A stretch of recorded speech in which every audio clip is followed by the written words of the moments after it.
On the morning of June 24th, 1763, two men walked out of a besieged fort on the western edge of the British Empire carrying gifts. The fort was Fort Pitt, standing at the place where two rivers meet to make a third, in what would one day be called Pittsburgh. The men were British. Waiting for them, under a flag of truce, were two Delaware emissaries named Turtleheart and Mammaltee. There had been talking. There had been threats. There had been the slow, grinding pressure of a siege that both sides knew could end in fire. And now, as the parley closed, the British offered provisions for the road home: food, drink, and 2 blankets and a handkerchief. The blankets and the handkerchief had been taken from the fort's smallpox hospital. That night, a trader and militia commander named William Trent opened his journal and recorded what had been done. He did not hide it. He did not soften it. He wrote it down in a single sentence that would outlive every wall of the fort, every man at the parley, and the empire that built them both. "Out of our regard to them," he wrote, "we gave them 2 blankets and a handkerchief out of the smallpox hospital. I hope it will have the desired effect. I hope it will have the desired effect." Think about what that sentence is. It is not a battle report. It is not a casualty count. It is a wish, a quiet, almost polite wish, that a virus carried out of a hospital ward would find its way into the bodies of the people camped in the woods outside, and from there into their villages, their children, their entire world. It is biological warfare, written in plain English, signed by a man who expected to be reimbursed for it, because he was. The blankets and the handkerchiefs went onto an invoice. The invoice was submitted to the Crown, and the commander of Fort Pitt signed it. Here is the scale of what was at stake in that summer. Across the frontier, a vast native coalition had risen in a war we now call Pontiac's Rebellion. In a matter of weeks, they had captured or destroyed every British fort west of the Appalachian Mountains but 3. Roughly 400 British soldiers would die. Hundreds of settlers would be killed outright, and hundreds more dragged into captivity, by some estimates as many as 2,000 all told. And more than 4,000 others would be driven from their homes. And at the center of it all stood a few hundred defenders inside Fort Pitt, outnumbered, surrounded, and so frightened of the war in the tree line that they reached for a weapon no musket could match. A weapon that needed no aim, that could not be dodged, that did not care how brave you were or how many warriors you brought. They reached for a disease. This is the story of the siege of Fort Pitt. But more than that, it is the story of the thing that doomed the largest native uprising in the history of British North America.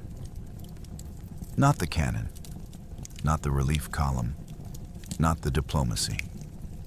Something invisible. Something that traveled in cloth and breath and was already, by the time anyone understood it, far beyond the reach of any treaty. And it is the story of a question that historians have argued over for 2.5 centuries and have never been able to close. We know exactly what they meant to do. We have it in their own handwriting. What we will never be entirely sure of is what it did. Most wars are decided by what armies can see. The line of an advance, the smoke of a gun, the banner coming over the hill that tells you whether you are saved or finished. Soldiers are trained to read the visible. Terrain, numbers, movement, range, because for most of human history, the visible was the whole of war. But there is another kind of war, older than gunpowder and far deadlier than any general. And it is fought by things too small to see. In the centuries after Europeans crossed the ocean, disease killed more native people than every musket and sword and cannon combined, not by tens of thousands, but by millions. It moved ahead of armies. It emptied villages before a single soldier arrived. And in the summer of 1763, on the wall of a damaged fort, a handful of desperate men looked at that ancient, invisible killer and asked a new and monstrous question. What if we could aim it? That question is the dark center of this story. Everything else, the politics, the profits, the parleys, the battles, orbits around it. Because Fort Pitt is where the oldest weapon on the continent and the newest cruelty of empire met in a single, documented act. And what makes it unbearable is not that it happened in shadow. It is that it happened in writing. By the end of this video, you will understand how a fort that should have fallen managed to hold, and why holding it mattered more than anyone inside could have known. You will understand the policy of one British general so ruthless that it turned scattered, divided nations into a single coalition aimed at his empire's throat. You will understand the prophet whose visions gave that coalition its soul, and the leader who turned those visions into a war that nearly drove the British into the sea. And you will understand the weapon. I am going to walk you through 3 documented facts, and I want you to hold them in your mind because together they form one of the most chilling paper trails in the history of warfare. First, a journal. The daily record of a man who watched the siege from inside and who wrote down, without flinching, the moment the blankets changed hands. Second, an invoice, an actual bill, submitted for payment that lists the contaminated articles by name and states, in writing, the purpose they were meant to serve. Third, a series of letters between the 2 highest British commanders in North America, in which the deliberate spreading of smallpox was discussed, approved, and ordered, and tucked, almost shyly, into the postscripts. But here is what makes this more than a catalog of cruelty. How does a weapon you cannot see decide a war you can? Why did the men at Fort Pitt act nearly 2 full weeks before their own commanding general suggested the very same plan? Meaning, the order did not come down from the top, it rose up from the bottom. How did a coalition that had captured fort after fort, that had the British reeling and afraid, lose its grip on victory in the space of a single season? And the question that scholars have fought over for generations, the one this whole story finally turns on. Did it work? Did those specific blankets, handed across that specific parley ground, light the epidemic that swept the Ohio Valley? Or was the fire already burning, and the blankets only a wish thrown onto flames that someone else had lit? We are going to follow every thread, the certain ones and the uncertain ones. Because the certainty and the uncertainty are, in the end, the same story. This was not a war about a fort. It was a war about a continent, about who would hold it, who would be driven from it, and what an empire was willing to do when it decided that the people in its way had, in the words of one of its own field commanders, forfeited all claim to the rights of humanity. The siege of Fort Pitt lasted weeks. Its consequences lasted centuries. And the smallpox blanket incident sits at the heart of it, not because of what it definitely accomplished, but because of what it definitely reveals about intent, about cruelty, about how easily the unthinkable becomes a line on a bill. Let us go back to the beginning, to a peace treaty that ended one war and, in the same stroke, guaranteed another. In February of 1763, in a palace an ocean away, men who had never seen the Ohio Valley signed a document that gave it away. The Treaty of Paris ended the 7 Years' War, the global conflict whose North American theater the colonists called the French and Indian War. France, defeated, surrendered its vast claims in North America to Britain, Canada, and the enormous interior stretching east of the Mississippi. On paper, it was the largest transfer of territory the continent had ever seen. On paper, The British Empire had just inherited the heart of North America. But the paper had a flaw, and the flaw was fatal. The land France gave away was not France's to give. The nations who actually lived on it, the Ottawa, the Ojibwe, the Potawatomi, the Wyandot, the Mingo, the Delaware, whom we also call the Lenape, the Shawnee, and many more, had never been conquered by British armies. They had never sat at the table in Paris. They had never agreed to become subjects of a distant king. They had been allies of the French, trading partners, military partners, neighbors. And now, without being asked, without firing a shot in defeat, they were told that their world had a new owner. To understand why that ignited a war, you have to understand what the French had been and what the British became. The French, for all their faults as colonizers, had learned to live inside the indigenous world rather than simply on top of it. Their diplomacy ran on a system of alliance and obligation, sealed and renewed through the giving of gifts. And these gifts were not trinkets. They were the working machinery of the frontier economy: clothing, tools, provisions, and above all, gunpowder and lead. Powder and shot for hunting. Powder and shot for defense. The French understood the ceremonies, observed the customs, kept the balance. To give a gift was to say, "We are partners, and we acknowledge that we live here by your leave." Then came General Jeffery Amherst. Amherst was the commander-in-chief of British forces in North America, and he looked at the native nations and did not see partners. He saw conquered subjects, insubordinate, expensive, and beneath consideration. The crown was drowning in debt from the long war, and Amherst was determined to cut costs wherever he could. So he made a series of decisions that, viewed from London, looked like prudent economy, and viewed from the Ohio Valley, looked like the deliberate strangulation of a people. He ended the gift-giving. He sharply restricted the trade in ammunition, the powder and lead that frontier families needed to eat and to live. He let colonial settlers push into native hunting grounds without restraint. And in his correspondence with Sir William Johnson, the superintendent of the Northern Indian Department, he made his reasoning plain. Arming and clothing these people was a needless expense.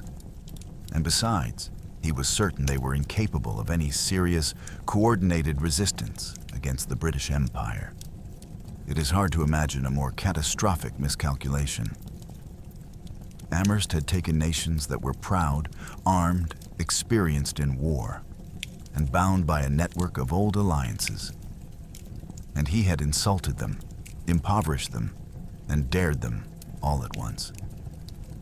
He had pulled away the powder they needed to feed their children and called it good accounting. And into that gathering fury came a voice that gave the anger a shape. His name was Neolin, the Delaware prophet. He preached that he had received a vision from the master of life, the Creator, and the vision was a warning and a command. The nations had grown weak, Neolin taught, because they had grown dependent on European goods, on European trade, on European rum. That dependence was not merely poverty. It was spiritual corruption. It had cut the people off from their Creator and from themselves. To be restored, they had to turn away, reject the trade goods, abandon the alcohol, drive the British from the land, become, once more, what they had been before. Neolin's doctrine spread across the Ohio Valley like fire across dry grass, and it did something that no purely political grievance could have done on its own. It united. It gave the scattered nations a common enemy and a sacred reason to fight him, and it found its way to a man who could turn prophecy into strategy. His name was Pontiac, a war leader of the Ottawa. On April 27, 1763, Pontiac stood before a council and invoked Neolin's teachings to call the warriors to war. Within weeks, the frontier exploded. The speed of it stunned the British, and it should stun us still. Pontiac himself moved against Fort Detroit, the largest post in the western Great Lakes, opening a siege that would grind on for months. But Detroit was only the beginning. Across 1,000 miles of frontier, coordinated almost simultaneously, contingents of warriors fell upon the chain of British forts one after another, and the forts fell with terrifying ease. Fort Sandusky, Fort St. Joseph, Fort Miami, Fort Ouiatteno, Fort Venango, Fort Le Boeuf, Fort Presque Isle. Many were taken not by storm, but by guile. Warriors entering under the guise of friendship and trade, sharing food and talk with garrisons who had no idea the war had even begun, and then striking from within the walls. The most famous of these was Fort Michilimackinac, where, on a June day, warriors staged a game of bagatomoué, the sport the French called lacrosse, outside the gates. The soldiers gathered to watch, relaxed and entertained, as the players chased the ball back and forth across the field. Then the ball was struck through the open gate. The players rushed after it as though in the natural course of the game, snatched up weapons that women had carried in beneath their blankets, and overran the garrison before the soldiers understood what was happening. An afternoon's entertainment became a massacre. It was a masterpiece of deception, and it was repeated in one form or another up and down the frontier. This was not a riot. It was not a spasm of revenge. It was a coordinated, continent-spanning campaign with a clear and existential goal: to expel the British military entirely, to restore the lost balance, and to reclaim permanent sovereignty over the Great Lakes and the Ohio country. By late June of 1763, the coalition had captured or destroyed all but 3 British forts west of the Appalachians. 3 forts stood: Detroit, Niagara, and at the meeting of the rivers, Fort Pitt. The war had 1,000 miles of front, but for our story, it narrows now to a single battered fortress, and to the frightened men inside it who were about to make a decision that would stain the rest of recorded history. Fort Pitt was the strongest thing the British had on the western frontier, and in the summer of 1763, it was falling apart.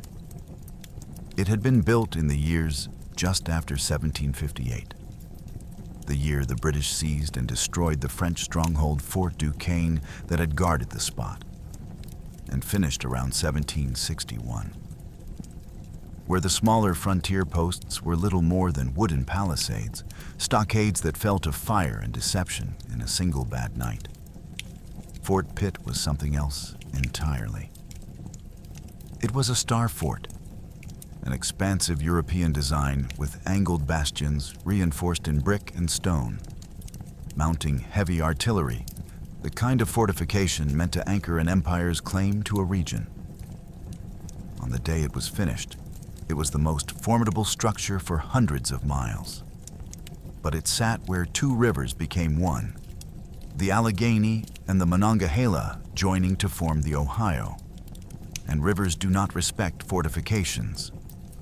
In January of 1762, only months after major construction was completed, the rivers rose.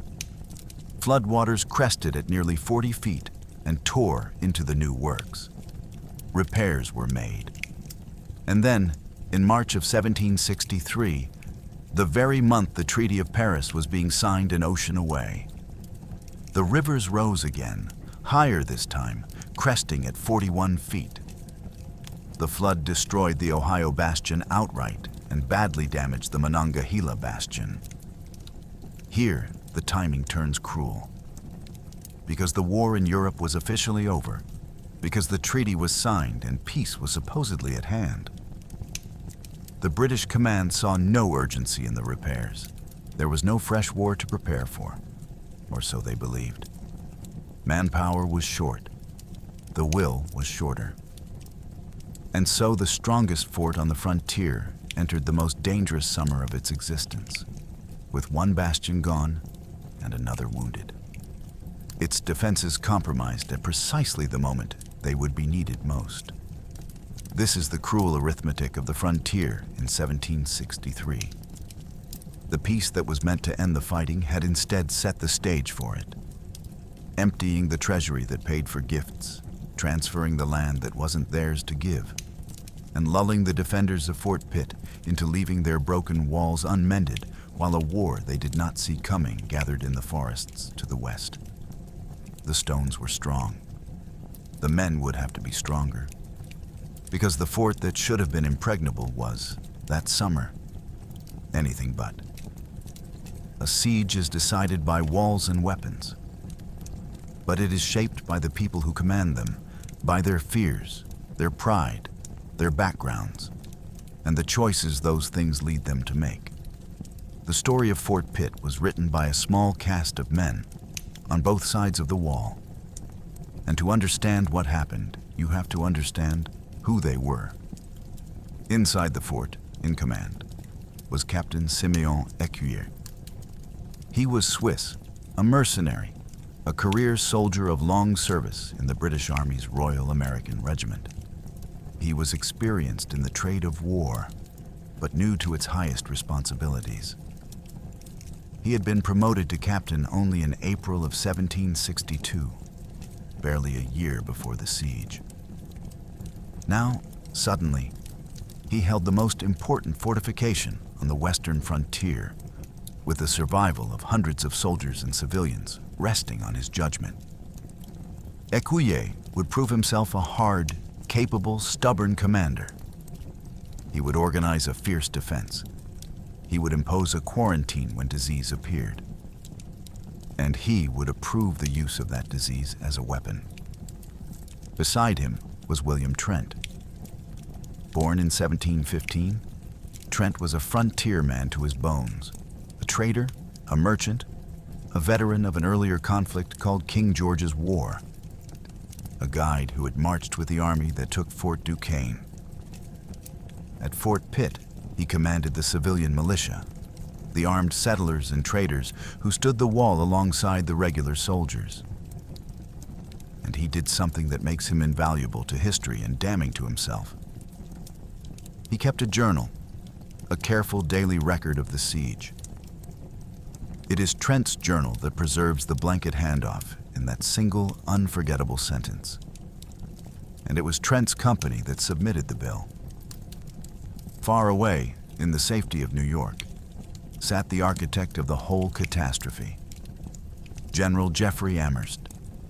He had built the policies that lit the war, and as the war raged, he revealed the full measure of what he was.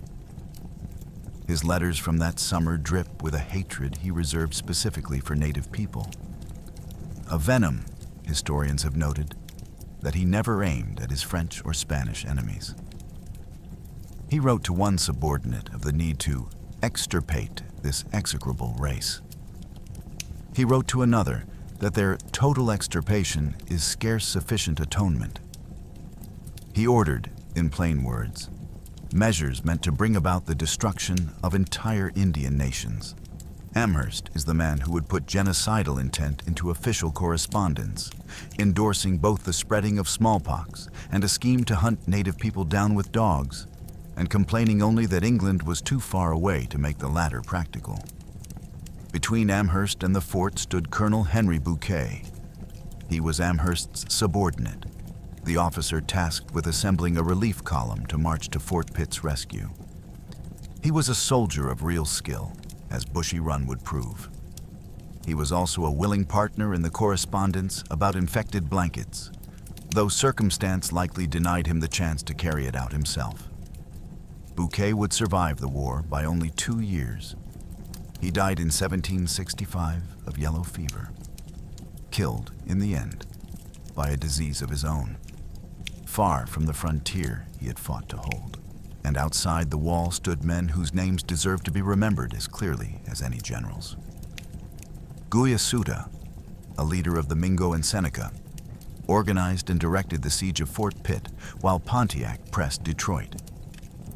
He was a figure of enormous influence on the frontier, a man who, by most accounts, had as a young hunter helped guide a 21-year-old George Washington through this very wilderness in 1753, and who now turned to driving Washington's empire out of it. Turtle's Heart, was a Delaware warrior and a gifted diplomat. And it was he who carried the burden of the parleys, the dangerous, intricate dance of negotiation and psychological pressure outside the walls. It was to Turtleheart and a leader named Mamelty that the blankets were given. And it would be Turtleheart who, weeks later, would stand before the British and say the truest words spoken in the whole affair. This land is ours, and not yours. Between the two worlds moved Alexander McKee, a British interpreter at Fort Pitt, himself of mixed native and European descent, the man who translated the words and, inevitably, something of the meaning between the garrison and the emissaries. And on the edges of the record stand two more men whose testimony would one day become the battleground of historians. Colonial captives named Gershom Hicks and John McCullough, men who had lived among the Delaware and Shawnee, and whose accounts of when exactly the smallpox began would become the most argued over evidence in the entire story. These were the players, a new captain with everything to prove, a traitor with a pen, a general with a hatred, a colonel with a postscript, and against them, leaders defending a homeland that the law of an empire had quietly signed away. Now the siege itself begins, and with it, the catastrophe inside the walls that would arm the men who held them. The war came to Fort Pitt's doorstep before it came to its walls. In late May of 1763, as violence spread across the frontier, the country around the fort began to empty. On May 27th, William Trent recorded in his journal that the Delaware and Mingo communities just north of the fort had abandoned their homes and cornfields overnight, slipping away in the dark, trading their pelts for gunpowder and lead, preparing for the war that everyone could now feel coming. It was the quietest and most ominous of signals. When your neighbors vanish in the night and buy ammunition on their way out, you know what season has arrived. On May 29th, Delaware leaders named Wolfe and Kikiuskung, with fewer than 100 warriors, opened the killing. They struck the plantations, the farms, the isolated trading posts scattered through the countryside. The independent traders, men who lived alone or in tiny groups deep in the woods, were the easiest targets and the richest prizes. Sources of powder, of goods, of supply. Across the frontier that spring, it is estimated that well over 100 of them were killed. And the survivors ran. They ran for the strongest walls they knew. Roughly 600 terrified settlers, families, farmers, traders, children, fled the countryside and poured into Fort Pitt, seeking the protection of its brick and stone. Captain Ecuyer moved fast to prepare for a siege he was certain would come. He put his garrison on alert, around 230 men, split nearly evenly between professional regular soldiers and the hastily armed civilian militia under Trent. He ordered the houses of the surrounding village burned to the ground, so the attackers would have no cover to advance behind. He kept his 16 cannon loaded and ready. He had trenches dug outside the walls. He even scattered beaver traps around the perimeter, vicious iron jaws set in the grass to maim anyone who crept too close in the dark. Ecuyer was a professional, and he was building a killing ground. But in solving one problem, Ecuyer had created another, and the second would prove far more terrible than the first. Picture what it was to be inside those walls that summer. The fort had been built to hold a garrison, not a refugee city.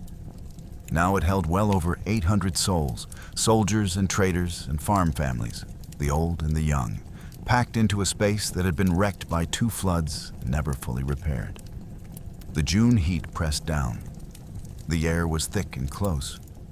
Sanitation, in a place that size with that many people and nowhere to go, broke down almost at once. Children cried.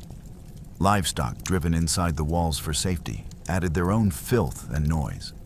And over all of it hung the constant grinding dread of the war in the tree line. The knowledge that you could not leave, that the woods around you were full of people who wanted you gone or dead, that the walls keeping the enemy out were also the walls keeping you in. It was a pressure cooker of fear and heat in human bodies. And it was, for a disease, a paradise. Crowding, filth, and confinement are the three things this particular killer loves most. And Fort Pitt had supplied all three in abundance. It was smallpox, variola major, the most feared infection in the 18th century world. Ecuyer understood the danger immediately. An epidemic inside a besieged garrison that could not move, could not disperse, could not flee, would be a death sentence more certain than any assault. So he did the responsible thing, the necessary thing, the thing any competent commander would do. He ordered a makeshift smallpox hospital built inside the fort and had the infected rigidly quarantined, sealed away from the rest of the population to contain the spread and save his people.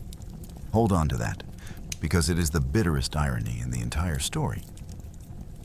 The smallpox hospital at Fort Pitt was not built as a weapon. It was built to save lives. A quarantine raised out of defensive necessity, an act of basic medical sense in a desperate situation. The men who built it were trying to keep death out of their crowded fort. And then, a few weeks later, some of those same men walked into that hospital, gathered up the contaminated bedding, and carried it out to use as a weapon against the people in the woods. The thing built to contain the plague became the arsenal from which the plague was deliberately released. Mercy and murder, drawn from the same small room. That is Fort Pitt. That is the whole story, compressed into a single building. And now we have to walk through the door. Before the blankets, there were warnings. The native leaders besieging Fort Pitt did not want a bloody assault on a brick star fort if they could avoid one. Their strategy for weeks was patience and pressure, skirmishing, intimidation, and above all, diplomacy. Repeated attempts to convince the garrison to simply abandon the fort and walk away. On June 16th, 4 Shawnee emissaries came to the fort under a flag of truce. They carried news to Alexander McKee and Captain Ecuyer that was meant to frighten. Many nations, they said, had now formally accepted Pontiac's war belt and bloody hatchet, had joined the coalition and taken up the war. They returned the next day, on June 17th, and this time the message was sharper and, in its way, almost merciful. A massive force was coming. The garrison should leave now, while safe passage was still possible, while there was still time to escape down the country before the full weight of the coalition arrived. Ecuyer dismissed them. It was the first display of the stubbornness that would define his command. He would not abandon the fort. He would hold. And so the talking ended and the shooting began. On June 22nd, 1763, the formal military siege opened with a coordinated assault. Shawnee, Western Delaware, Mingo, and Seneca warriors struck Fort Pitt from 3 sides at once. A well-planned attack meant to overwhelm the defenders by dividing their attention and their fire. But Fort Pitt was not one of the little wooden posts that had fallen across the Great Lakes. It was a star fort with 16 loaded cannon, and Ecuyer used them. Concentrated artillery fire tore at the attackers and drove them back beyond the range of the guns. The first assault failed. It was a real defensive success, and it taught both sides something. It taught the coalition that Fort Pitt could not be rushed and taken cheaply, that storming those walls would cost them dearly. And it taught the garrison that their guns could hold the line, At least for now. The siege settled into its grinding rhythm. Skirmish and standoff, pressure and patience, the constant low hum of a fort surrounded by an enemy it could not drive off and could not defeat. Both sides understood that the fort would not fall to a single charge, which meant the war for Fort Pitt would be decided by something other than a frontal assault. The coalition would keep trying to talk the garrison out. The garrison would keep refusing. And in the space between those two positions, in the strange, formal, dangerous theater of the parley ground, the British found their opportunity to deploy a weapon that no wall could stop and no cannon could match. 2 days after they repulsed the assault of June 22nd, the Delaware came to talk again. And this time, the British were ready with more than refusals. On the morning of June 24th, 1763, Turtle Heart and Mameltay approached Fort Pitt under the pretense of friendship and urgent negotiation. A formal parley was convened just outside the walls. On the British side stood Captain Ecuyer, William Trent, and the interpreter Alexander McKee. On the other, the 2 Delaware emissaries. The flag of truce was up. The rules of parley, old, understood, supposedly sacred on the frontier, were in force. Under those rules, men who came to talk came in safety. Under those rules, the ground between besiegers and besieged was, for a few hours, neutral and protected. Turtle Heart spoke first, and his speech was a carefully built instrument of psychological pressure. According to Trent's detailed journal, the Delaware leader told the British that every other post in the region had fallen, that Fort Ligonier and the rest were destroyed, that Fort Pitt now stood utterly alone as the last obstacle in the path of the coalition. It was, in part, a bluff. Not every post named had actually fallen, but many had, and the bluff sat on enough truth to bite. Great numbers of warriors, Turtle Heart said, were descending on the fort. And then came the kindness that was really a threat. Out of personal regard for the garrison, out of mercy, the Delaware had persuaded the gathering armies to hold back their attack, to give the British time to evacuate safely down the country before it was too late, before the slaughter began. It was a masterful piece of diplomacy. Leave now and live. Stay, and the mercy we have arranged for you will run out. Ecuyer answered with a bluff of his own, and his was pure bravado.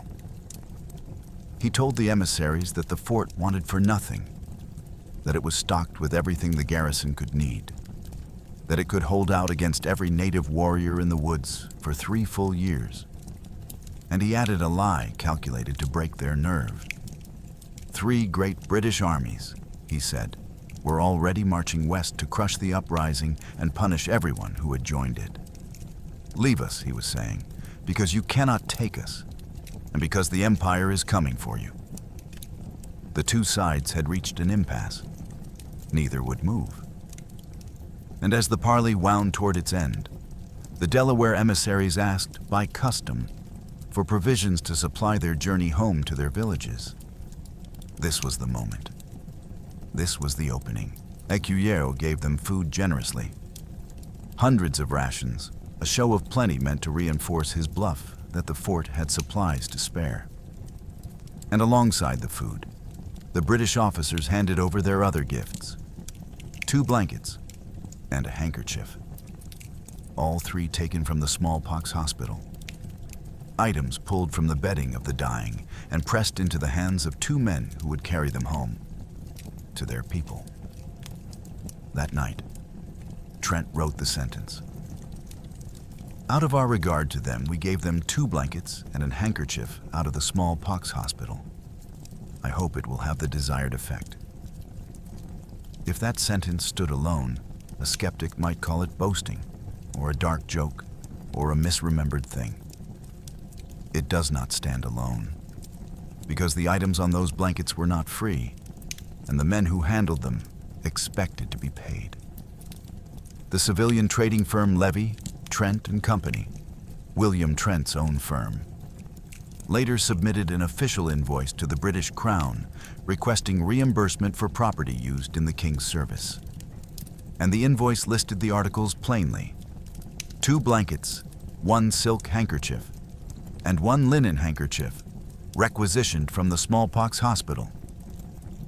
It stated in writing the purpose for which they had been taken: to convey the disease to the native people, to infect the Indians with smallpox. This was not a confession wrung out under interrogation. It was an accounting document, a bill. Someone wrote down to give them the smallpox, the way you might write down for services rendered, and submitted it for payment, fully expecting the Empire to settle the account. And the Empire's man at Fort Pitt put his name to it. Captain Simeon Ecuyer certified the expense, and it was approved on up the chain, ultimately by General Thomas Gage, the man who replaced Amherst as Commander-in-Chief. The Crown, in the end, paid the bill. The intent was not merely recorded, it was authorized, certified, and reimbursed. Read those 3 documents together: the journal, the invoice, the signature, and there is no room left to doubt the intent. Not whether some vague harm was wished, not whether disease was abstractly hoped for. The specific, deliberate, premeditated transfer of contaminated material from a quarantine ward into the hands of targeted human beings, recorded as a wish, billed as a service, and signed as an order. A handful of frightened men on a broken wall had decided to fight the war with the deadliest pathogen they had ever known. They had a hospital full of it. They had the willingness to use it. And on June 24th, 1763, under a flag of truce, while 2 men trusted the old rules and reached out for food to feed their families on the road home, the British placed the plague in their arms and hoped. But hoping is not the same as knowing. Whether the hope was answered, whether the desired effect arrived, is a question we cannot answer yet. First, we have to understand the weapon itself. Before we open the blanket and look at the virus, stop and consider the ground it was given on, because that ground was supposed to be sacred. On the 18th century frontier, where 2 cultures fought a long and bitter war with very different customs, the flag of truce was one of the few things both sides agreed to hold inviolate. The parley was a fragile invention of mutual need, a way for enemies to talk without killing, to negotiate surrenders and exchanges and warnings, to carry messages across the line and return alive. It worked only because both sides honored it. A man who came to parley came unarmed against the rules of war, protected not by his strength, but by everyone's shared agreement that the talking ground was off limits. To violate it was to attack not just an individual, but the institution itself. To poison the one channel through which enemies could still treat each other as human. That is what makes June 24th something more than an act of biological warfare. It was a betrayal of the truce. Turtle Heart and Mamalti came under a flag that both sides recognized. They came to talk, to negotiate, to extend, in their own framing, a kind of mercy, offering the garrison a way out before the slaughter. They asked, by the oldest custom of the parley, for provisions to see them home. And in answer to that request, made in good faith on protected ground, the British handed them death disguised as a gift. They turned the safe conduct of the truce into the delivery system for a plague. There is a particular cruelty in that, distinct from the cruelty of the disease itself. The arrow and the cannonball at least announce that they are war. They strike across an honest line, enemy to enemy, and the man who falls to them falls knowing he was in a fight. But the blanket was handed over with a show of regard, under a flag that promised safety to men who had every reason to believe the rules were being kept. It weaponized trust. It took the single thread of decency that still connected the two sides and used it as a fuse. And it meant that every future flag of truce on that frontier would carry, somewhere in the back of the mind, the memory that a gift from the enemy might be a grave. The men at Fort Pitt did not only reach for the plague, they reached past the last fragile rule that made it possible for enemies to remain, even in war, something other than monsters to each other. And then they wrote down that they hoped it would work. To judge what the blankets could and could not do, you have to understand the enemy hidden inside them. So set the war aside for a moment and look closely at the thing the British were trying to weaponize. Smallpox, variola major, was the most fearsome infectious disease the 18th century world knew.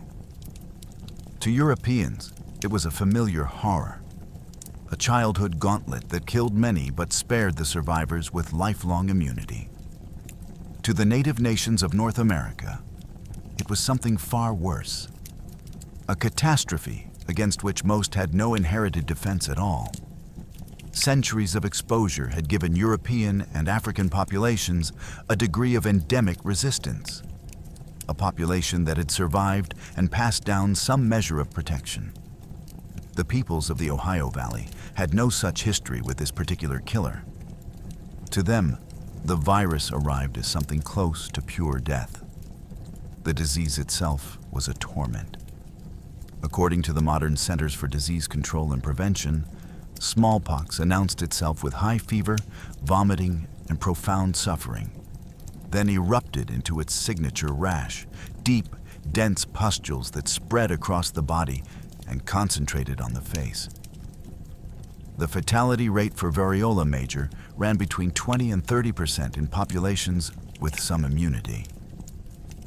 In immunologically defenseless populations, it ran far higher, sometimes catastrophically so, sweeping through villages and killing not just the weak, but the strong. Not just here and there, but everywhere at once. And for the majority who survived, the 65 to 80% who lived through the acute infection, survival was not the end of it. Survivors were often scarred for life, their faces and bodies marked with deep pockmarks. The disease could cause miscarriage. It could leave behind blindness, debilitating arthritis, encephalitis, a host of secondary infections. It tore through communities, not only as a killer, but as a maker of orphans, of the disfigured, of the grieving. It traumatized the living as surely as it buried the dead. The virus remained a global scourge until the triumph of vaccination finally cornered it. The last natural outbreak in the United States came in 1949, and the disease was declared eradicated from the earth only a little over 4 decades ago. One of the few genuine victories our species has ever won against a plague.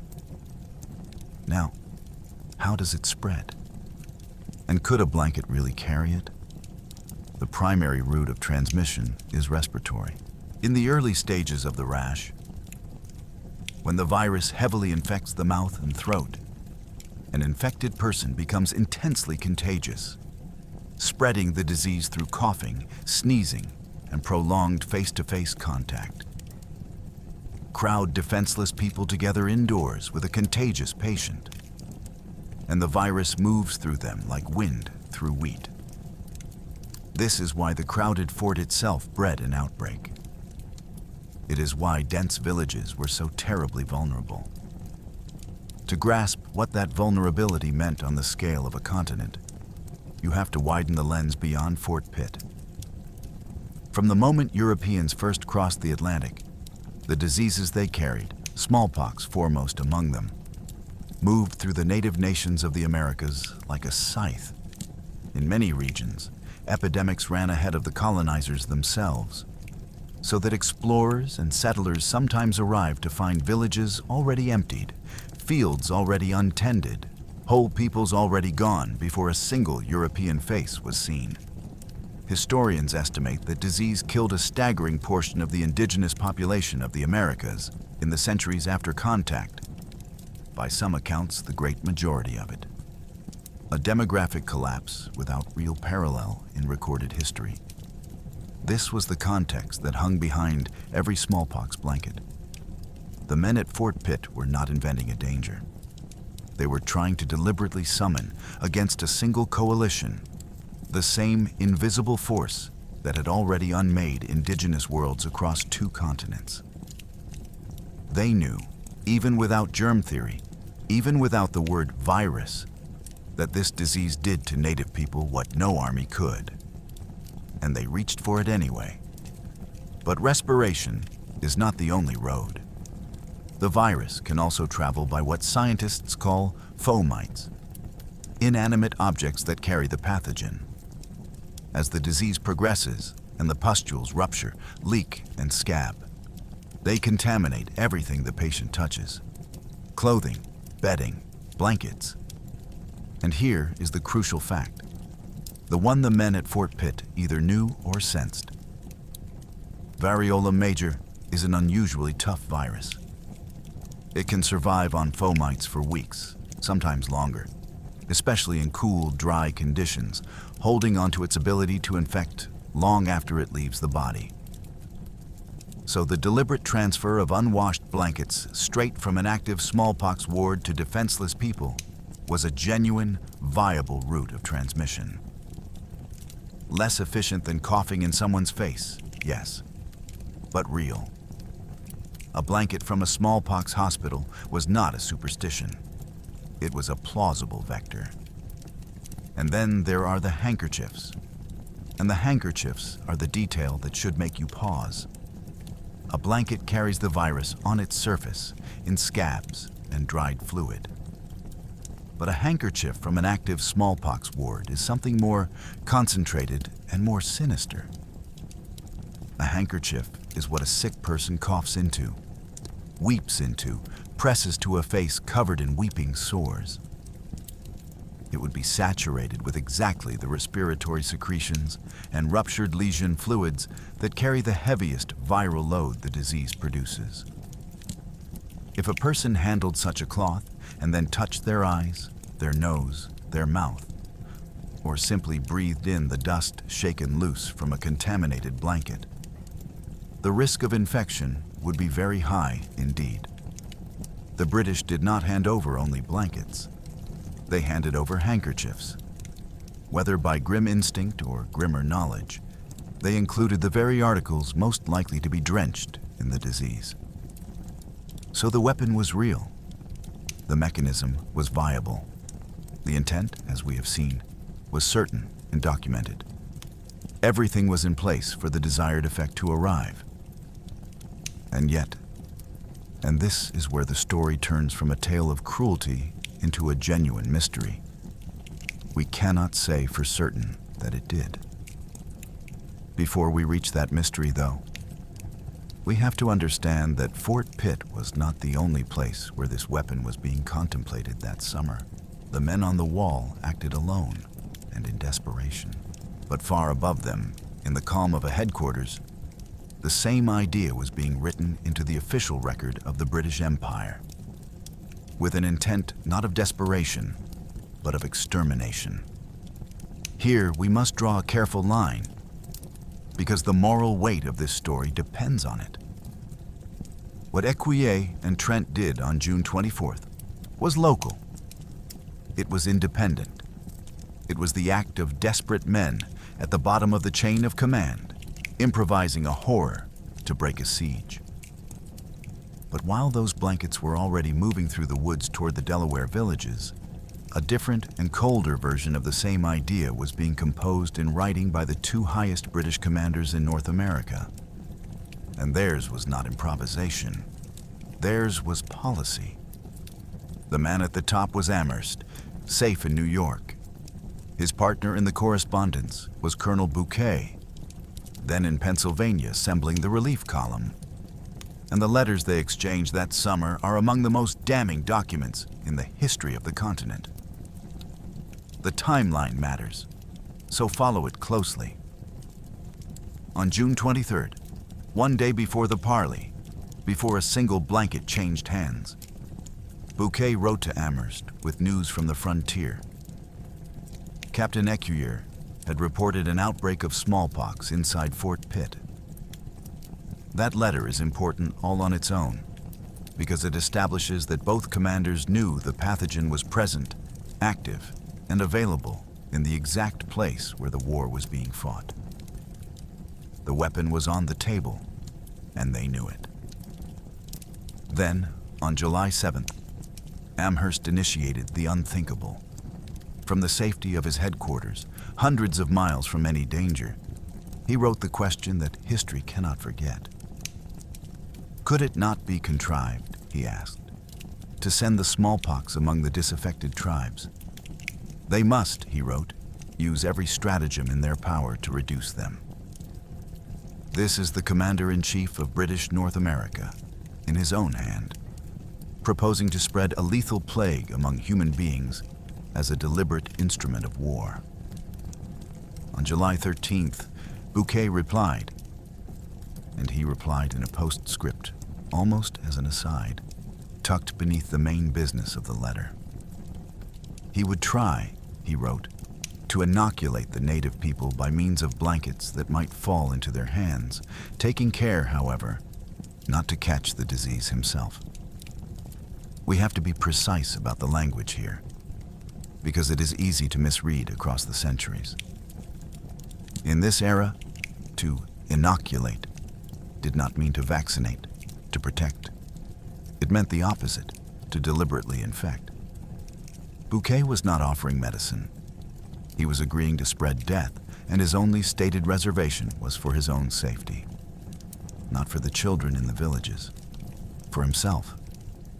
And in the same postscript, he went further still, wishing aloud that they could use what he called the Spaniards' method, hunting the native people down with English dogs to, in his words, extirpate or remove that vermin. On July 16th, Amherst formally approved the plan, and he expanded it. In another lengthy postscript, he told Bouquet he would do well to try to spread the disease by blankets, and to try every other method that could serve to extirpate this execrable race. Extirpate, to root out entirely, to destroy a people. And to the dogs, Amherst gave his blessing too, writing that he would be very glad if Bouquet's scheme for hunting them down by dogs could take effect, lamenting only that England lay too far away to make it practical at present. And on July 26th, the loop closed. Bouquet wrote back to confirm his obedience in a single chilling line. That all of Amherst's directions, he wrote, would be observed. Two men calmly agreeing in writing to a plan for exterminating a people. Now notice where these men chose to put these words. Not in the main body of their letters, where the official business of the war was conducted. In the postscripts, tacked on at the bottom, after the formal text, in the margins of the record, there is something revealing in that placement. An awareness, perhaps, that what they were writing was not the ordinary stuff of military correspondence, that it belonged in the shadows, even as they committed it to paper.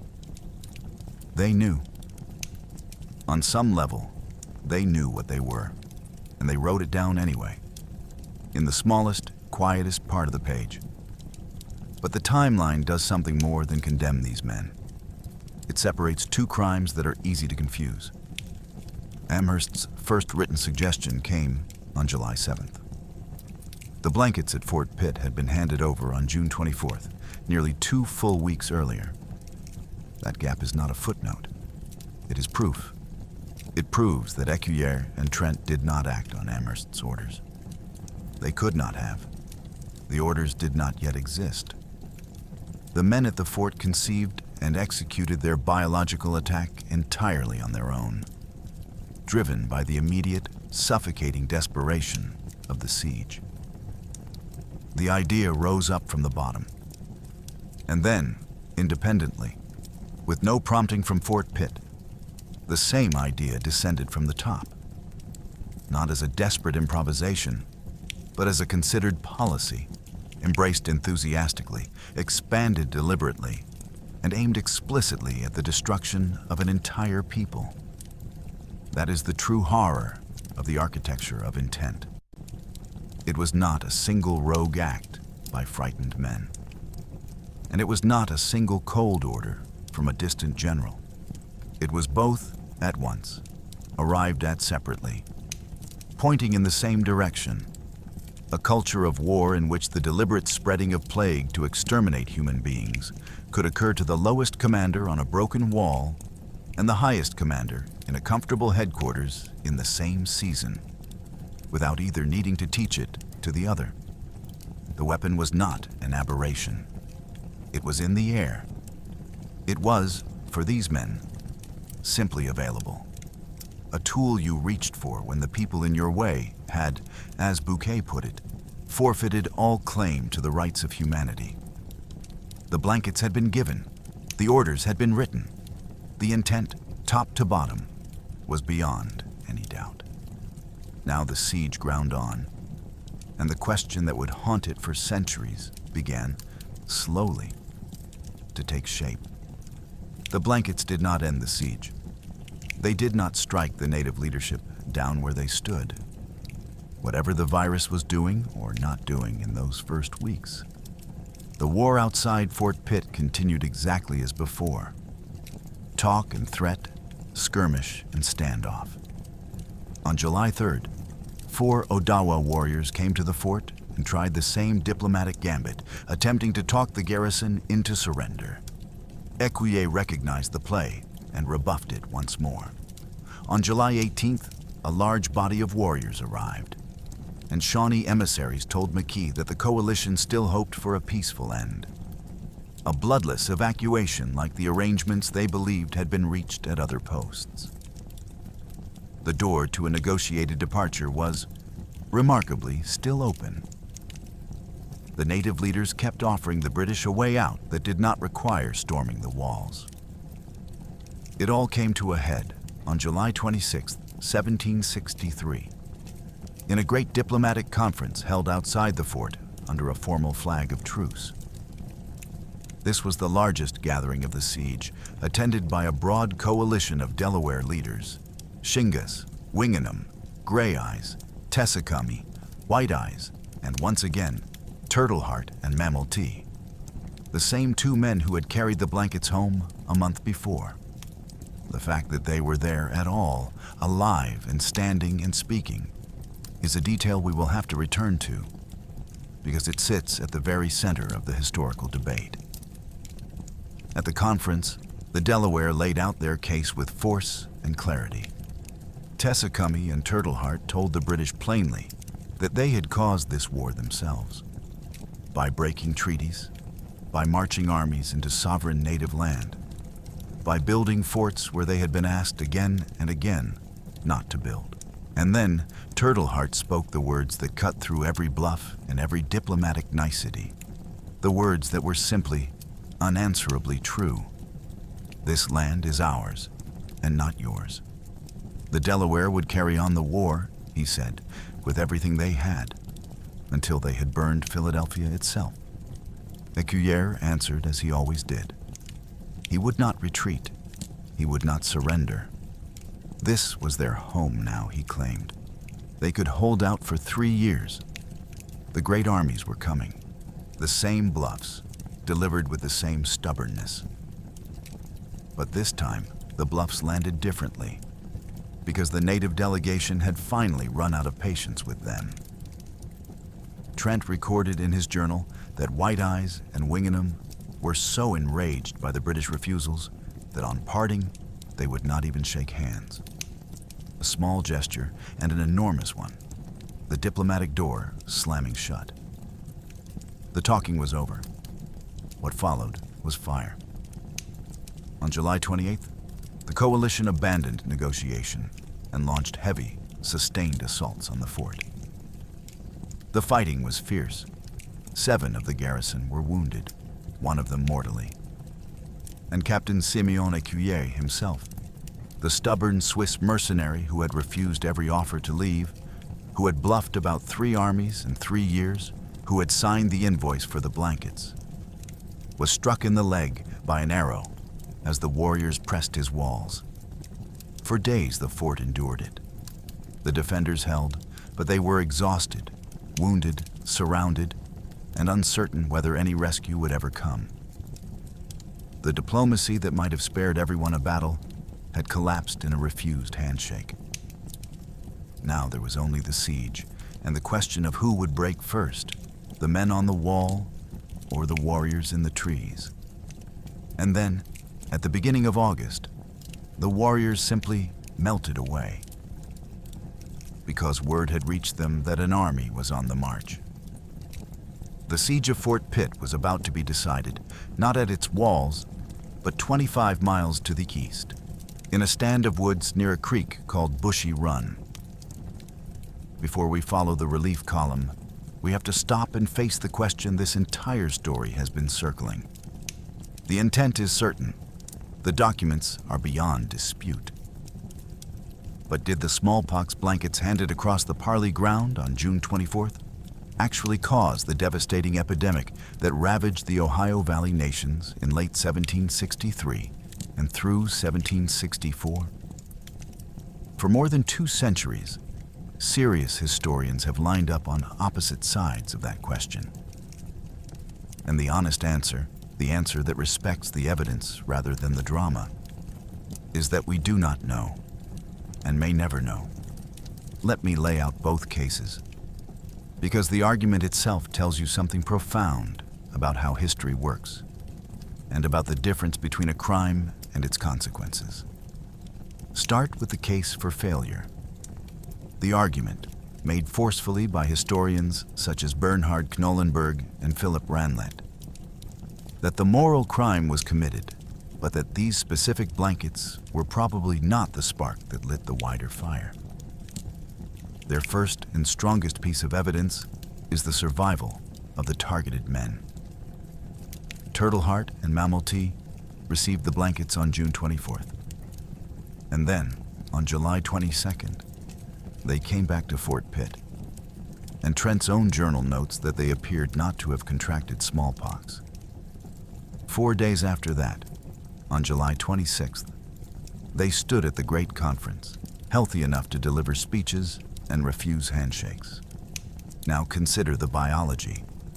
The incubation period for smallpox runs roughly 7 to 19 days, with severe symptoms typically appearing around 10 to 14 days after infection. If those 2 men had caught the disease directly from heavily contaminated blankets on June 24th, they should have been gravely ill, incapacitated, or dead well before late July. Instead, they were up and arguing politics a month later. Ranlett treated this as one of the strongest pieces of evidence against the blankets having worked. And it is hard to wave away. The men most exposed to the weapon do not appear to have been struck by it. The second piece of evidence is that the fire may already have been burning before the blankets were ever given. In April of 1764, a colonial captive named Gershom Hicks, who had lived among the Delaware and Shawnee, gave a sworn deposition to the British at Fort Pitt. Smallpox, he testified, had been very general and raging among the native people since the previous spring, and had killed many Mingo, Delaware, and Shawnee since last spring. If Hicks was right, the epidemic predated the June 24th blankets entirely. Knollenberg leaned hard on this. Hicks was a strong witness, fluent in the Delaware tongue, familiar with some Shawnee. And his account did not stand alone. Though like all captive testimony taken inside a British fort, its reliability has been questioned. Another captive, John McCullough, blamed the great outbreak not on Fort Pitt's blankets at all, but on native war parties who caught the disease while raiding already infected colonial settlements along the Juniata River. Smallpox was loose in the colonial world, and war is a superb way to spread it. Raiders touched infected goods and bodies and carried the virus home. No parley required. And the third strand is the simple inefficiency of the weapon.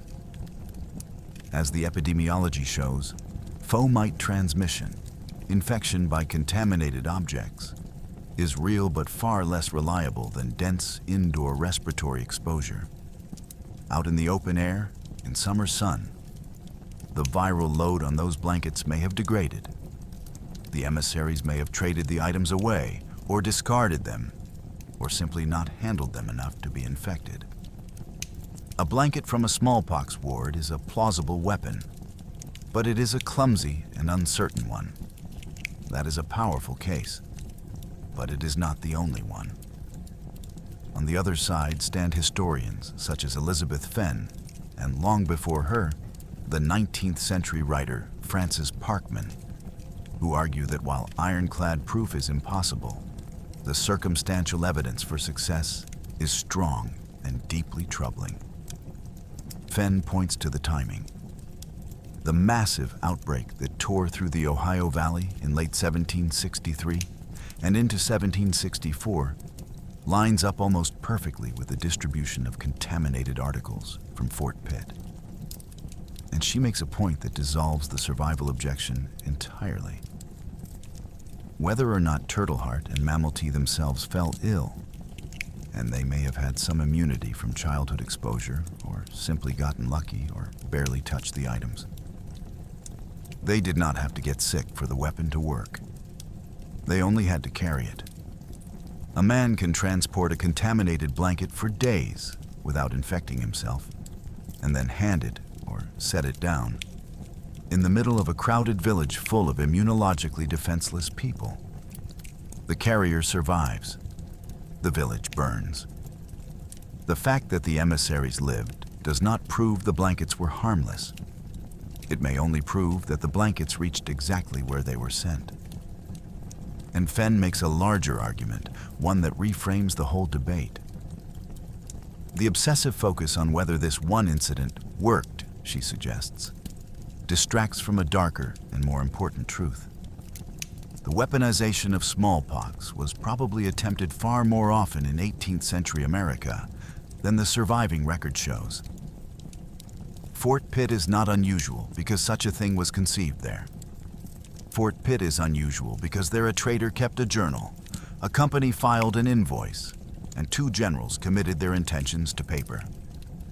The garrison plainly had the knowledge, the pathogen, and the will. Amherst's correspondence proves that the highest command not only tolerated such tactics, but ordered them. How many other times, and how many other forts, with no Trent to write it down? How many times did this happen and leave no trace? So where does that leave us? With a genuine, unresolved mystery wrapped around an absolute, undeniable certainty. We cannot prove that these blankets lit the epidemic. We can prove, beyond any possible doubt, that the men who gave them wanted exactly that, planned for it and billed for it. And we can say one thing more, which both sides of the debate accept. The epidemic, whatever its origin, was real, and it was catastrophic, and it gutted the native coalition's ability to keep fighting. The disease did the work that the blankets were meant to do, even if we cannot prove the blankets were the cause. Hold that paradox in your mind. We know what they intended. We will never be entirely sure what they accomplished. And in the end, the epidemic that doomed Pontiac's rebellion may have been a thing the British wished into being, or merely a thing they tried to seize and steer, a fire already lit, toward which they threw their poisoned cloth and their hope. But the fort still had to be saved by ordinary means, and that salvation came with bayonets and a brilliant trick in the woods at Bushy Run. On August 1st, after weeks of siege, the warriors surrounding Fort Pitt suddenly broke off and vanished into the forest. The garrison, battered and exhausted, did not yet know why. The answer was marching toward them from the east. Colonel Henry Bouquet, Amherst's correspondent, the the same officer who had agreed in a postscript to spread disease by blankets, was leading a relief column of roughly 500 regular troops west from Carlisle, Pennsylvania, intent on breaking the siege.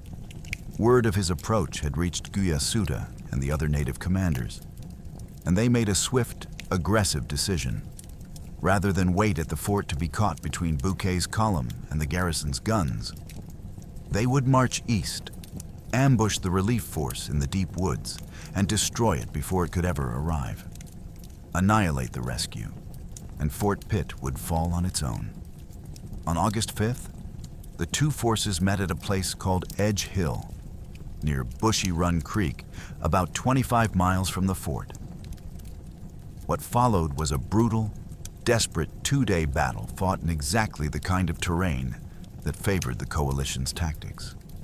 Dense, broken woodland, where European formations meant little and concealed marksmen meant everything. Francis Parkman, the historian, would later call it one of the best contested actions ever fought on that frontier.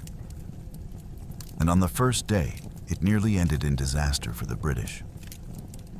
Bouquet's regulars, tormented by thirst, worn down by heat and exhaustion, pinned by accurate fire pouring out of cover they could not see, were driven back toward the brink of collapse. Through the long, terrible afternoon and into the night, the relief column that was supposed to save Fort Pitt looked instead like it might be wiped out in the woods, and the fort along with it. But Bouquet, whatever else he was a genuinely capable soldier. And on the morning of the second day, he set a trap of his own. He ordered part of his line to feign panic, to break and fall back as though the formation were finally shattering. It was bait. The native warriors, sensing the kill, surged forward out of their cover to press the apparent rout. And as they came into the open, Bouquet sprang the jaws. Hidden reinforcements caught the exposed warriors in a sudden, concentrated crossfire. The coalition fighters, out of cover and caught in the killing ground, were routed, and they took heavy and irreplaceable losses. It was a hard-won, costly victory, and it broke the back of the operation against Fort Pitt. Bouquet gathered his bloodied but triumphant column and marched the rest of the way unopposed. On August 20th, 1763, he led his men through the gates of Fort Pitt and lifted the siege for good. The defenders had held. The relief had come. The brick Star fort at the meeting of the rivers had endured everything. The floods, the assaults, the parleys, the long grinding fear, and it had not fallen. By the ordinary measure of war, the British had won this corner of the frontier. The fort stood. The relief succeeded. The coalition's assault was beaten. But the war was larger than one fort, and its true outcome would be decided not by who held the walls, but by forces that had nothing to do with courage or marksmanship, by the failure of a distant ally, and by the silent, spreading work of disease. The relief of Fort Pitt, together with the survival of Detroit and Niagara, steadied the British frontier. But the thing that truly killed Pontiac's rebellion was not a British victory. It was a French betrayal and a plague. The coalition's entire strategy had rested on a hope that the French, recently defeated but surely still hostile to Britain, would return, that they would send the powder, the lead, the soldiers, the support that the war required. The native leaders did not believe they were fighting alone. They believed they were the vanguard of a French resurgence, and that their old allies would come back to the fight. That hope died in the autumn of 1763. Pierre-Joseph Néon de Villiers, the French commander of the Illinois country at Fort de Chartres, sent word to Pontiac and the Allied nations, and the message was merciless in its clarity. The Treaty of Paris was real. The French king had truly ceded the land to the British. There would be no return, no army, no powder, no ammunition, nothing. De Villiers urged them flatly to cease hostilities. The ally they had been counting on told them, in writing, that the alliance was over and had been over for months. They had been fighting for a France that no longer wanted the war and would not lift a finger to help them win it. And as that diplomatic blow landed, the other catastrophe was already at work in the villages. Smallpox, whatever its source, whether the wished-for fruit of Fort Pitt's blankets or a fire lit along the Juniata, or both at once, was raging through the Ohio Valley, decimating the very nations whose warriors filled the coalition. A people cannot sustain a war while burying their families. Fighting strength bled away, not on the battlefield, but in the sickbeds. The logistical capacity to keep armies in the field, to maintain sieges, to press the British strongholds, drained out of the coalition village by village, death by death. Try to see it as it was lived, and not as a line in a war's accounting. The epidemic did not fall on soldiers in a fair fight. It fell on towns, on the old grandmother and the nursing infant, on the hunter and the healer, on entire families struck down together in the same lodge, until there was no one well enough to carry water to the sick or dig graves for the dead. Smallpox does not respect the distinction between warrior and child. In a community with no inherited immunity, it takes the people who feed the warriors, who raise the next generation, who hold the memory and the ceremony of the nation in their living heads. To lose a fraction of a population to such a disease is not merely to lose fighters. It is to tear holes in the fabric of a culture that take generations to mend, if they ever mend at all. The warriors who laid down their weapons in 1764 and 1765 did so not because their courage had failed, but because the war had moved to a front where courage was useless. To the bedside, to the burial ground, to the slow accounting of who was left. The coalition that Neolin's vision had forged was not outfought. It was hollowed out from the inside by a killer that wore no uniform and answered to no chief. Deprived of French ammunition, ravaged by disease, and unable to crack the reinforced British forts, the great pan-indigenous coalition began to fragment. The unity that Neolin's vision had forged and Pontiac's leadership had wielded could not hold against the combined weight of betrayal and plague. On October 31st, 1763, Pontiac lifted the siege of Detroit and sent word to the British that he was ready for peace. The message of a man who had seen his cause undone by forces beyond any warrior's reach. Sporadic fighting flickered on across the frontier for a few more years, but the unified rebellion was effectively broken, and a final negotiated peace came in 1766. This is the grim center of the matter, and it is why this story bears the title it does. Pontiac's rebellion was not defeated in the end by superior British arms. The forts held, yes. Bushy Run was won, yes. But the coalition was beaten by the collapse of its hopes and the collapse of its health, by a France that abandoned it and a disease that hollowed it out from within. And the British, at the very highest levels, had tried with explicit intent to make that disease their weapon. We cannot prove their blanket struck the decisive blow. But we can say that the thing that doomed the rebellion was precisely the thing the British command had reached for. On the wall of Fort Pitt and in the postscripts of Amherst's letters, they wanted the plague to do their fighting for them. And the plague, however it came, did. The defeat of Pontiac's rebellion did not hand the British the clean victory they imagined. In the strangest twist of the whole affair, the native coalition lost the war and yet won something they had not even set out to gain: a change in imperial policy that would help tear the British Empire apart. The rebellion had terrified London. The sheer scale of it The speed with which fort after fort had fallen, the proof that these nations could mount a coordinated, devastating, continent-spanning war.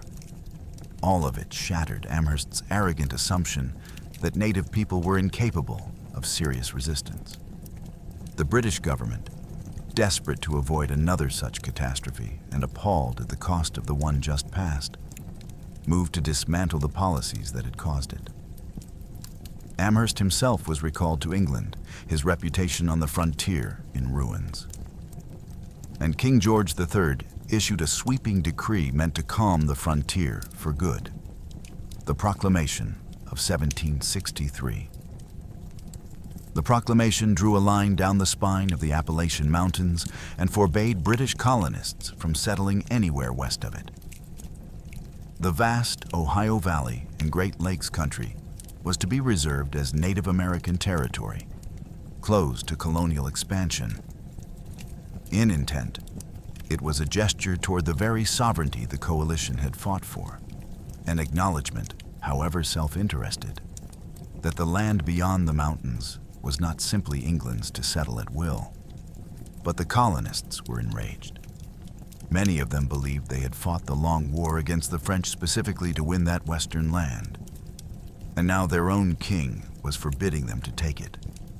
They ignored the line, they pushed west anyway, in open defiance of the crown, and the friction between colonists and the empire over that forbidden territory became one of the deep, foundational grievances that, a little more than a decade later, would help drive 13 colonies to revolution. The war that the native coalition lost reshaped the policy of the empire. And that policy helped set in motion the war that would end British rule in America entirely. History rarely rewards the people who set events in motion. The colonists who broke the proclamation would build a new nation on the land it was meant to protect. And Pontiac's rebellion left another legacy, one that belonged to the nations themselves. It stood as the greatest early example of pan-Indian resistance to European colonization, a demonstration that the separate nations could unite, coordinate, and strike as one. That example became a blueprint. It echoed in the Northwest Confederacy of the 1790s, and again in the Great Coalition built a generation later by the Shawnee leader Tecumseh and his brother the prophet Tenskwatawa, who drew on the same dream of unity that Neolin had preached and Pontiac had wielded. The rebellion failed in its immediate aim, but the idea behind it, that the nations were stronger together than apart, did not die at Fort Pitt. It was carried forward again and again by those who refused to accept that the land had been signed away. The war ended. Its consequences did not. History remembers the policies and the battles. It is less careful with the people. So let us follow them out of the summer of 1763 and into whatever the rest of their lives held, because the endings tell their own quiet story about who pays and who escapes. General Jeffery Amherst, the architect of it all, the man who ended the gifts, started the war, and wrote the word extirpate into the official record, was recalled to England as the rebellion still smoldered. His grand assumptions had been disproven in blood, and yet he suffered nothing that resembled justice. He lived on as a celebrated soldier of the empire, honored, titled, his name eventually fixed to towns and a college in the country he had helped inflame. The man who pressed for spreading plague to exterminate a race and gave his blessing to a scheme for hunting human beings down with dogs, died old and respected. The record of what he wrote survived him, but the punishment did not arrive. Colonel Henry Bouquet, victor of Bushy Run and willing partner in the blanket correspondence, did not enjoy his triumph long. He was promoted for his service, given command in the southern colonies. And there, in 1765, just 2 years after the siege, he died of yellow fever. The officer who had written so carefully of spreading disease to others, taking care not to catch it himself, was killed by a fever of his own, far from the frontier, undone by exactly the kind of invisible enemy he had tried to weaponize. Captain Simeon Ecuyer, the stubborn Swiss mercenary who held the fort, signed the invoice and took an arrow in the leg for his trouble. Fades from the bright center of the record after the siege. He had done what he set out to do. He had held Fort Pitt, and history, having used him, largely lets him go. William Trent kept living the frontier life he had always led, trading and speculating in the very western lands the war had been fought over. But his truest legacy is the thing he could not have known he was creating: the journal. The careful daily record he kept to document a siege became, instead, the document that convicts him and his commander across the centuries. He wrote one sentence hoping for a desired effect, and that sentence has outlived everything else about him. He is remembered, above all, as the man who wrote it down, and the native leaders. Ecuyer, who organized the siege, lived on as a figure of influence on the frontier for years, navigating the impossible position of a leader whose world kept shrinking around him. Turtleheart, who carried the blankets and spoke the unanswerable truth. This land is ours, and not yours, passes out of the detailed record after the parleys. His later years lost to the silence that swallows so many of the people on the wrong side of an empire's chronicles. We have his words. We do not have his ending. Pontiac himself, the man whose name the whole war would carry, made his peace, lifted his siege, and lived a few more uneasy years. In 1769, in Illinois, he was murdered, struck down by another native man in a killing whose full motives remain disputed, far from the height of his power. The great coalition long since scattered. The leader who had nearly driven the British into the sea died not in battle but in obscurity, his war already passing into the strange afterlife of history, where it would be remembered, misremembered, argued over, and finally fixed in the textbooks under his name. Victory immortalizes the moment. It is far less faithful to the men and women who made it, and far less faithful still to those it was made against. And consider, finally, the fate of the thing they were all fighting over: the land itself. The whole war turned on a single, unanswerable claim. Turtleheart's words at the July conference: "This land is ours, and not yours." Within a single human lifetime of that sentence, the line the British drew down the Appalachians to protect native territory had been erased and redrawn and erased again. Treaty after treaty, each one promising permanence and delivering retreat. The Ohio Valley that the coalition rose to defend became farmland and then cities. The confluence where Fort Pitt stood became the heart of an industrial metropolis. The nations who had held that country for uncounted generations were pushed west and west again, in a long dispossession of which Pontiac's rebellion was only one early defiant chapter. The men of Fort Pitt won their siege. The empire that recalled Amherst and drew its careful line lost its colonies within a generation. And the people who actually belonged to that land lost the most of all, not in a single summer, but across the long century that followed, in a slow accumulation of broken promises that the smallpox blankets only began. The fort is studied. The proclamation is taught. The invoice and the journal sit in archives. But the people in the villages, the immunologically defenseless families who actually paid the price of that summer, they survive in the record mostly as a number we cannot even pin down, an epidemic whose death toll we estimate and debate, but cannot truly know. The weapon was aimed at them, and they are the ones history remembers least clearly of all. Strip away the centuries, and the siege of Fort Pitt leaves us with a small number of truths that do not expire, and one question that refuses to close. The first truth is about intent in the record. We tend to imagine atrocity as something that hides, that happens in the dark and denies itself afterward. Fort Pitt teaches the opposite. The men who did this thing wrote it down. They recorded it in a journal as a hope, itemized it on an invoice as a service, and committed it to letters as a policy, complete with a commander's signature and a subordinate's promise that all directions would be observed. The horror is not that they concealed it. The horror is that to them, it did not feel like something that needed concealing. That the deliberate spreading of plague to exterminate a people could be set down in plain ink in the ordinary course of business by men who expected to be reimbursed. When you wonder how the unthinkable happens, look at how casually it was filed. The second truth is about the weapon itself, and it is a warning that has only grown sharper with time. Fort Pitt is one of the earliest clearly documented attempts at biological warfare in North American history. The specific method is obsolete.